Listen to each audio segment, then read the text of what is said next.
Hey everybody, how's it going? It's Cardis.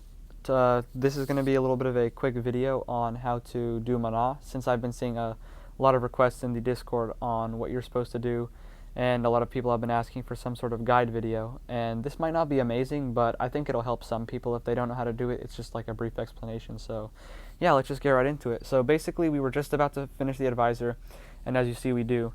So yeah, so my biggest tip right here is, even if you get loot, even if it's a white bag, no matter what, I'd say go for Mannah first, because as you see, me, Wham, God, and Zoo are the only people here, and we're all getting in some pretty decent damage. And then as you can see, there's a bunch of other people coming from behind, and by the time that we get Mannah down this low, your loot's going to be it's going to still be there, and you'll have a lot of extra DPS on him. So yeah, I think that's my first biggest tip. But those gray swords that just shot out, that's the signal for this spinning sword phase. So as soon as you see those big gray swords shoot out, he's going to stop moving for a sec. He will go invulnerable, which means like you can't do any damage to him, so don't try to get in any DPS. And basically, these big gray swords are going to spin around, and you can actually hit them because they're enemies. I don't know. Obviously, a lot of you know that, but if you're watching this video, it's probably because you guys still need some help on figuring this out. So those little yellow shots, as you can see, I got hit by one there. Those take away your rage and stop you from gaining any for like 3 or 4 seconds. So try not to get hit by those if you're like a nomad or something, or you're like a good healing character. The blue swords do like probably 110 damage to me as a melee, and then like 130 to someone else who's playing like a robe class or a class that uses a hide. And then some loot drops from this are, the swords can drop like death, attack, vigor, and speed scrolls. And basically this phase kind of takes a while. It's the longer one, but it's not very hard. The first time I tried it, I was pretty like nervous. I was like, oh, I'm gonna be taking a lot of damage. But if you get a character with decent enough defense and some speed, you can actually just run around and pretty much just chase them. So as you can see, we already took out about 2, I think, of the swords. Yeah. And then basically once you kill them, he's going to shoot out a big shotgun right here. So watch. So this is, you do not want to be close to him right here. That is going to shoot out a shotgun. And then another kind of sword phase happens.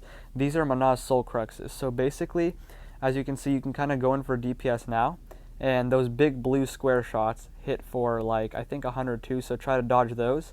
And obviously the soul cruxes do like 110 damage. So yeah, those little tiny shots only do about 11 damage, so you don't really have to worry about them. And if you're ever wondering when to go in on this phase, pay attention to when the sword that's crossing over to the right side is far enough up that it's behind Mannah, you see, and that the other sword is on the left. So here, I kind of messed up, and I got a little too close because I forgot about his charge phase. But yeah, you always want to pay attention to that. So yeah, you can see I got a little bit scared. So as you can see, the swords are going up now, and they're behind him. It got a little bit messed up since he charged at us, so the phase is going to take one more rotation. But you got to wait for this sword to pass, and then you can go in now to get your damage in. And then after this, it's pretty much just rage phase. So this is a little bit harder. It doesn't really require too much of an explanation, but just a little bit of a quick tip. You can kind of tell when he charges because he stands still for just a little bit of a second, and he kind of stops shooting these other shots. And the tip, once Mannah's in rage phase, is to try to drag him to a side. So as you can see, I drag him to the right, and then usually you like to drag him against the wall, because when he comes back around the wall, those big blue shots right there that do like 100 damage won't actually hit you. And yeah, so that's kind of all my tips for this. I don't know how good this was explained, but as you can see, I also just got a speed. That's Mannah loot for you. But yeah, if you guys want a better one, I'll see if I can make one, and hopefully you guys enjoyed it. See ya.